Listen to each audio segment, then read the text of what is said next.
Spongia टोस्टा। Spongia टोस्टा किसको ही नहीं आती होगी, मुझे तो बिल्कुल नहीं आती। मैं तो पहली बार पढ़ने जा रही हूँ, ऐसा मैं नहीं कहूँगी क्योंकि मैंने ऑलरेडी पढ़ रखी है। पर क्या ये मुझे याद है? Not at all. तो स्टार्टेड फ्रॉम स्टार्टिंग नाउ।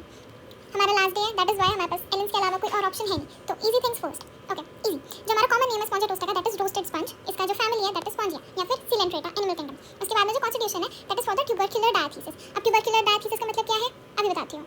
तो ChatGPT ने मेरे को ये बताया है कि ट्यूबरक्युलर डायथीसिस का मतलब होम्योपैथिक व्यू से ये होता है कि inherited weakness from parents to family history of TB और the chronic diseases, mentally and physically active but becomes weak और सिक इजीली। मैंने इसको बोला वन वर्ड बताने के लिए, तो मैंने इससे एक चीज़ पता करी है जिसका मतलब इसने बोला ट्यूबरक्युलर का मतलब इसने बताया है ससेप्टिबिलिटी। होपफुली ये मेरे से कल वाइवा में ना पूछे, लेकिन अगर पूछ लिया तो मैं सिर्फ यही वर्ड बोल के आने वाली हूँ। Okay moving on. Specially adapted to the diseases of children and women. Light hair, lax fibre, fair complexion. Okay तो अब हमारे पास जो इजीली अवेलेबल यादें होंगी इसकी वो ये होंगी कि इसके जो हेयर है that will be light coloured, light hair, light complexion, lax fibres. We don't know about that. आगे चलते हैं फिजिकल जनरल्स। फिजिकल जनरल्स में आता है वर्ड्स आफ्टर स्लीपिंग और स्लीप्स इनटू। आफ्टर स्लीप और स्लीप्स इनटू याद कर लेंगे। आगे चलते हैं swelling and induration of glands और गॉइटर। तो सबसे पहले क्या होता है कि जब हम एक स्पंज को देखते हैं तो जो स्पंज होता है उसके अंदर टेंडेंसी होती है कि वो किसी भी चीज़ को अपने अंदर सोख लेता है। और जो सोखने का मतलब मैंने थोड़ा सा ऐसे लगा दिया कि इंड्यूरेशन ऑफ ग्लैंड्स या फिर स्वेलिंग। तो बेसिकली जो थायराइड ग्लैंड है वो एक स्पंज है, उसके अंदर गॉइटर हो गया, तो फिर मैंने गॉइटर ऐसे याद किया। होप ऐसे किसी और को भी याद हो जाए। Moving on. थ्रोट। जो थ्रोट है वो हमारा सोर थ्रोट है। ऐसे स्पॉन्जिया, ऐसे स्वेलिंग, ऐसे सोर थ्रोट, ऐसे स्पर्मेटिक कॉर्ड। बाकी जब ऐसे आएगा तब हम देखेंगे आगे। आगे देखते हैं। Now what we have is sore throat that is aggravated after eating sweet things. Sore S, spongia S, sweet things S. Sore throat aggravated by eating sweet things. उसके बाद में मेल रिप्रोडक्टिव सिस्टम में अगर हम आते हैं तो वहाँ पे स्पर्मेटिक कॉर्ड स्वॉलन है S S, painful testicles swollen S again, bruised squeeze S again, suppressed S, gonorrhoea और मैलट्रीटेड और टाइटस। अब आते हैं रेस्पिरेटरी सिस्टम पे। रेस्पिरेटरी सिस्टम में awakens in the fright and feels as if suffocating, as if he wanted to breathe through a sponge. तो रात में जैसे ये उठता है तो कैसे उठता है? In a fright, feels as if suffocating, as if he had to breathe through the sponge. जैसे नोज में एक स्पंज लग गया और उसके बीच में से इसको सांस लेनी हो, दैट मींस डिफिकल्टी ब्रीथिंग। उसके बाद में मेंटल एक्साइटमेंट से इसको कफ इंक्रीज हो जाती है। तो जैसे कोई मेंटल एक्साइटमेंट आई, कुछ भी हुआ तो इंक्रीज क्या होगा? कफ।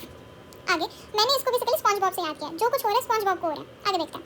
Great dryness of mucous membrane of air passages. Mucous membrane का क्या हो रहा है? ड्राइनेस। ओके जो स्पंज होता है हमारा वो क्या करता है? कोई गीली जगह है, स्पंज रखो, वो जगह थोड़ी सी सूखी सूखी हो जाती है। तो बेसिकली वो क्या कर रहा है? ड्राई कर रहा है। कैसे ड्राई कर रहा है? ग्रेट ड्राई कर रहा है। Great dryness of mucous membrane of air passages. अब एयर पैसेजेस कौन से होते हैं? Throat, larynx, trachea, bronchi. Throat, larynx, trachea, bronchi. कैसा? As a horn. उसके बाद में आता है कफ। तो cough is dry, barking, croupy, rasping, ringing, wheezing, whistling. Everything is perfectly dry. कोई भी म्यूकस नहीं होता है। कफ कैसी है? कफ भी ड्राई है। कैसी है? जैसे बार्किंग हो, देन उसके बाद में क्रूपी है, rasping है, ringing है, wheezing है, whistling है। अब इसमें म्यूकस तो है नहीं, तो म्यूकस नहीं है तो ऑब्वियसली whistling होगी, wheezing होगी, थोड़ी सी rasping होगी, ड्राई तो होगी। नो म्यूकस मतलब ड्राई। उसके बाद में आता है कफ जो दूसरी हेडिंग में लिखा है which is dry and sibilant। अब हमें sibilant का मतलब भी नहीं पता तो हम sibilant फिर से ChatGPT से पूछने जा रहे हैं।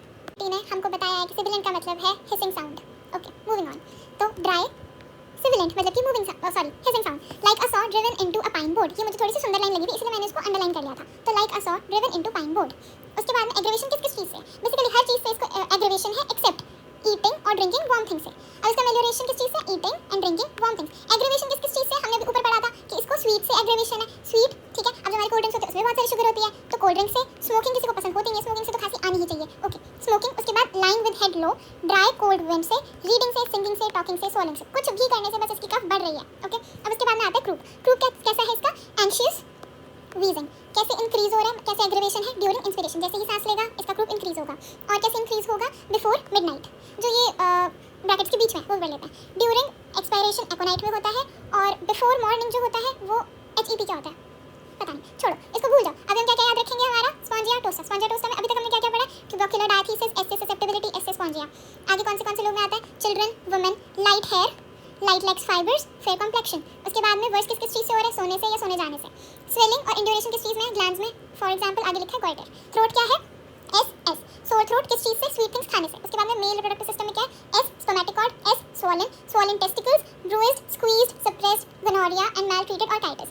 रेस्पिरेटरी सिस्टम में ये आता है कि अवेकन्स इन फ्राइट, रात में उठता है, इसको डर लगता है, डर की वजह से सफोकेशन होता है। सफोकेशन कैसा होता है कि इसको सांस लेने में ऐसा फील होता है कि जैसे एक स्पंज हो उसके थ्रू ये सांस ले रहा है। उसके बाद में थोड़ी सी भी मेंटल एक्साइटमेंट की वजह से इसकी जो कफ होती है वो इंक्रीज हो जाती है। Great dryness of mucous membrane है। म्यूकस मेम्ब्रेन में ड्राइनेस पूरी कहाँ पे है? थ्रोट में है, लैरिंक्स में है, हमारे ट्रैकिया में है, ब्रोंकाई में। Dry as a horn. उसके बाद में हमारा आता है कफ। कफ है dry, barking, croupy, rasping, ringing, wheezing, whistling. Everything is perfectly dry. और उसके बाद में म्यूकस वेल इसमें है नहीं। ओके फिर आता है हमारा कफ। कफ कैसा है? ड्राई। एस अगेन, एस से है सिबिलेंट। सिबिलेंट का मतलब क्या था? Hissing sound. Like a saw driven into a pine board. Aggravation है स्वीट से, कोल्ड ड्रिंक से, स्मोकिंग से, लाइन विद द हेड लो से, उसके बाद में ड्राई कोल्ड विंड से, रीडिंग से, सिंगिंग से, टॉकिंग, स्वॉलोइंग। अमेलियोरेशन किससे है? कुछ गर्म खाने से या पीने से। अब इसका क्रूप कैसा है? क्रूप है एंग्शियस और रीजन। एग्रीवेशन है किस चीज़ से? During inspiration. और एग्रीवेशन किस चीज़ से है? Before midnight. नेक्स्ट पेज पे हमारे पास दो चीज़ें कार्डियोवैस्कुलर सिस्टम में, एक है पैल्पिटेशंस और एक हमारे पास एंजिना पेक्टोरिस। पैल्पिटेशंस में वॉइलिंग विद पेन है, गैस्पिंग रेस्पिरेशन है। पीछे में देखा था कि इसको रेस्पिरेशन की ही मेन दिक्कत आ रही है जो आ रही है। अब wakens suddenly after midnight with suffocation and great anxiety, valvular insufficiency before और ड्यूरिंग मेंसेस। एंजिना पेक्टोरिस में आता है contracting pain, heat, faintness, suffocation, anxiety and sweat. Angina pectoris क्या होता है? एंजिना पेक्टोरिस जहाँ तक मुझे याद है शायद कुछ हार्ट रिलेटेड थिंग है। तो हार्ट में जैसे ही कुछ होगा तो हम ये सोच लेते हैं कि जैसे मुझे हार्ट अटैक आ गया। हार्ट अटैक में मुझे क्या क्या होगा? कॉन्ट्रैक्टिंग पेन होगा, हीट होगी, फेंटनेस होगी, सफोकेशन होगी, एंजाइटी होगी एंड स्वेट होगा, जिसका एग्रीवेशन है आफ्टर मिडनाइट। आफ्टर मिडनाइट पिछली बार भी 2 बार आ चुका है। अब आगे है नेक। नेक में क्या क्या है? Thyroid gland. हमने पीछे भी पढ़ा था कि थायराइड ग्लैंड को हमने एक स्पंज की तरह रखा हुआ था, तो स्पंज ने इंड्यूरेटेड और जो भी हमारा स्वेलिंग थी वो हमने देखा था उसमें। Now thyroid gland swollen when even with the chin with suffocative paroxysm at night. इसको ज़्यादातर प्रॉब्लम कब हो रही है? After midnight and goitre again. फिर हमारे रिलेशंस में क्या क्या आता है? रिलेशंस में आता है कि स्पॉन्जा फॉलोज वेल आफ्टर एकोनाइट। एचईपी मुझे पता नहीं है अभी क्या होता है, एंड आई थिंक हेपार होना चाहिए, पर अगर ऐसा आता तो फिर मुझे अच्छे से पता जाता। चलो छोड़ो। With cough and croup when dryness prevails, जब ड्राइनेस रहती है तब। After spongia HEP when mucus commences to rattle, मतलब जैसे ही हमारा म्यूकस जो होता है वो रैटलिंग साउंड प्रोड्यूस करने लग जाता है तब। इसको हम कंपेयर करते हैं आर्निका से, कॉस्टिकम से, आयोडिनम से, लेक्सिस से, नक्स मोस्काटा से, जिसमें sputa loosen but must be swallowed again. Okay bye.